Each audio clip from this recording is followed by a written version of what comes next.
Éloquentes par leur forme et leur ornementation, les maisons ancestrales font partie intégrante de l'identité locale. Aujourd'hui, je rencontre M. Dominique Bellemare, dont la famille est propriétaire d'une maison bourgeoise victorienne depuis plusieurs générations. Bienvenue à un patrimoine à découvrir.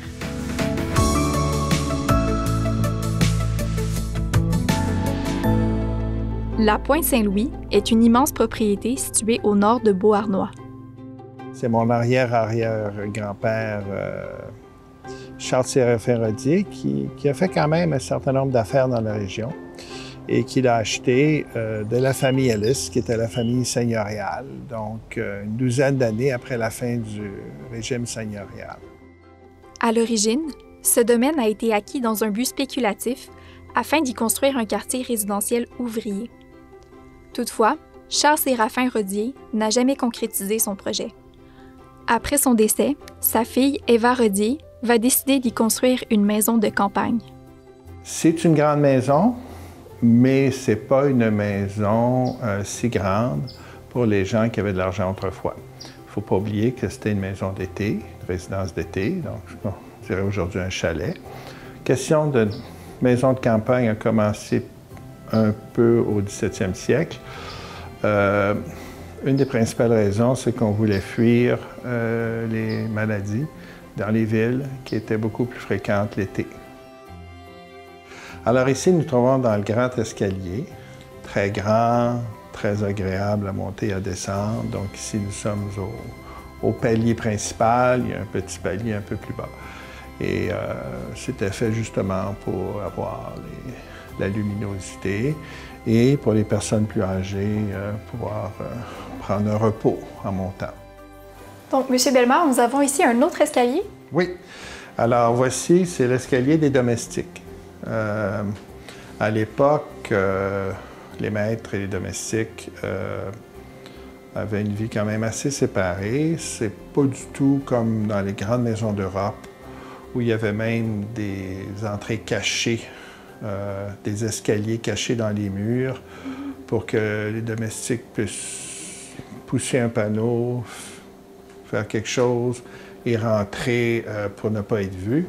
Mais il y avait quand même leur quartier à part. Puis il ne faut pas oublier qu'après les heures de travail, tout le monde voulait être chez soi. Alors, c'est un peu l'histoire de séparation. On a eu jusqu'à 12 domestiques dans cette maison-ci. Donc, on se trouve ici dans la salle à manger. Que pouvez-vous nous dire à propos de cette pièce?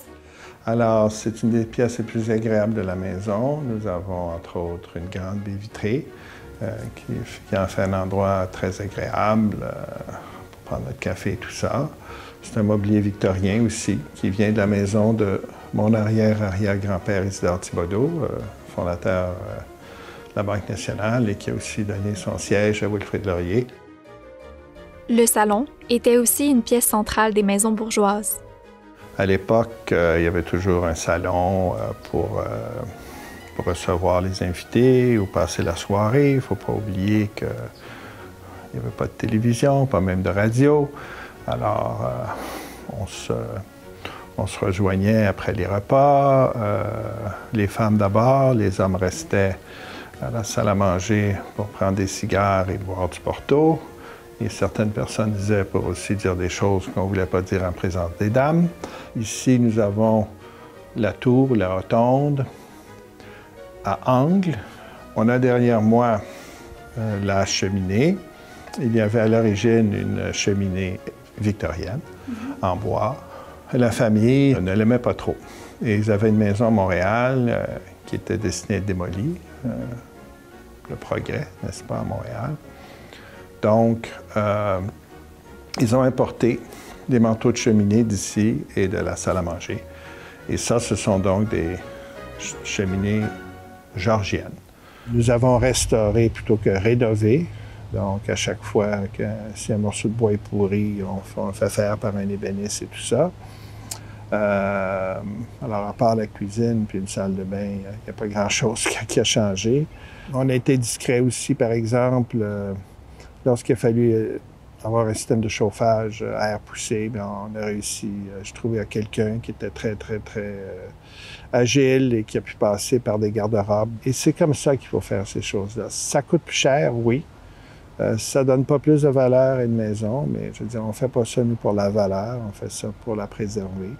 Évidemment, le milieu cinématographique est très content qu'on ait conservé ça, parce que c'est quand même un commentaire que j'ai reçu, c'est, écoutez, vous n'avez pas de maison, vous avez un musée, là, et puis, bon, alors c'est ça. Mais d'ailleurs, c'est ce qui nous permet aussi de maintenir, d'entretenir cette maison-là, comme vous en doutez pas. C'est assez cher à entretenir.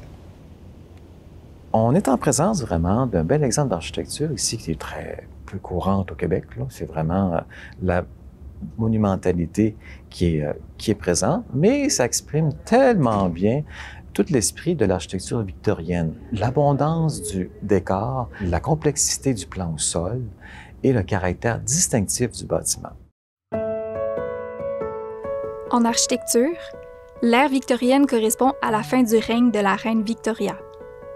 Sur le territoire de la MRC de Beauharnois-Salaberry, l'inventaire du patrimoine bâti a permis d'identifier 11 maisons bourgeoises victoriennes.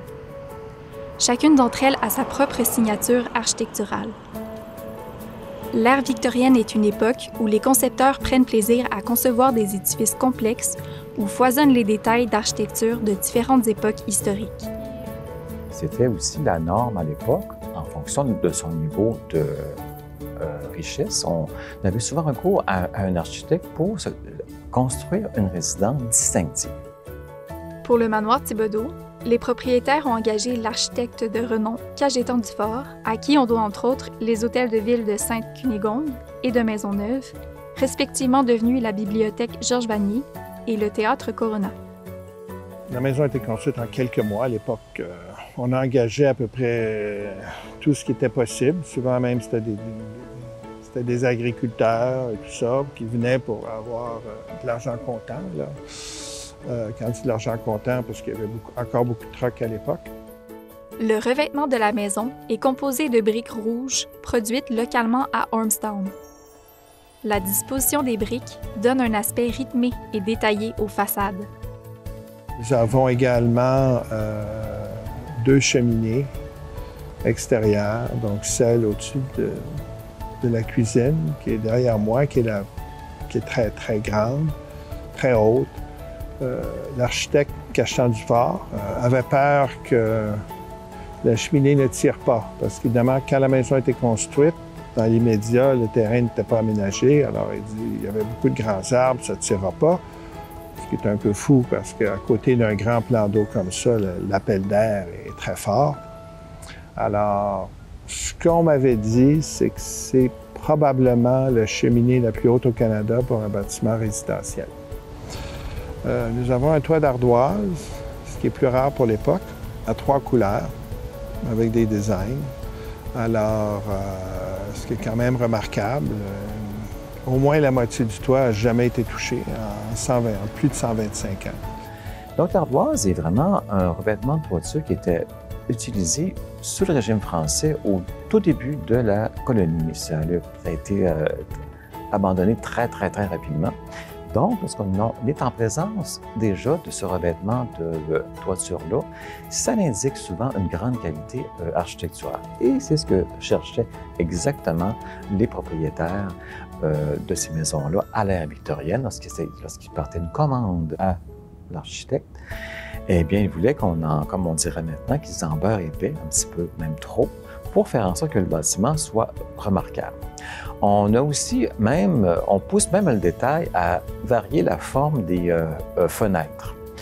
On a dans cette maison-là des fenêtres qui sont rectangulaires ou orthogonales, donc la fenêtre plus standard. Mais on a aussi des fenêtres qui sont en arc plein cintre, donc où la partie supérieure représente en fait un demi-cercle.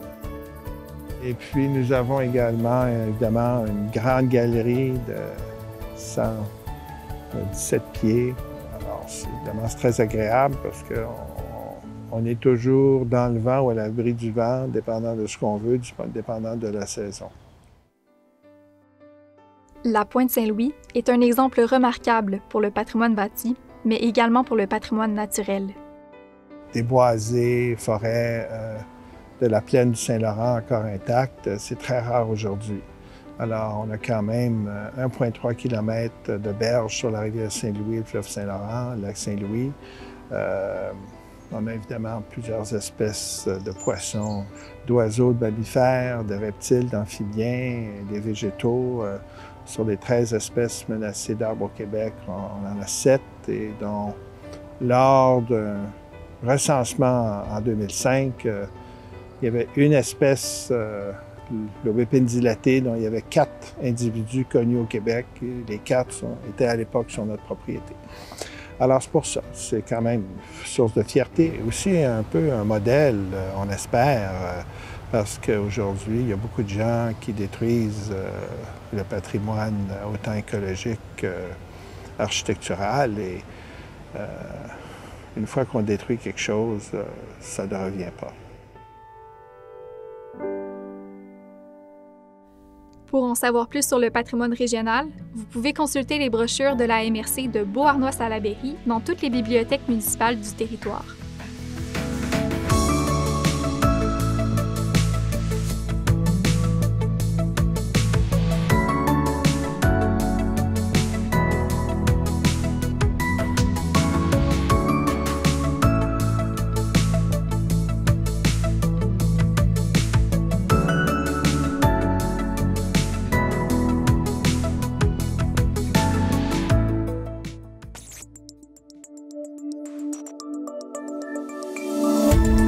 Cette émission d'Accès est appuyée par Cogeco et est rendue possible grâce à la collaboration de la communauté avec Nous TV.